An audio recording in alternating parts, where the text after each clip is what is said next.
कई के दाना खैली, फुर फुर कई के उड़ गईली।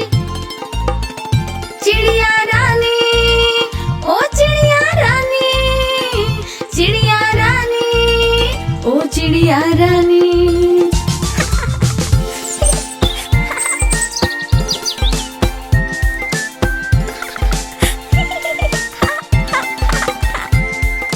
चिड़िया रानी बड़े से आनी, रोज सवेरे हमें जगावे। पेड़ के ऊपर इनके बसेरा, साँझ होते ही सो जाली।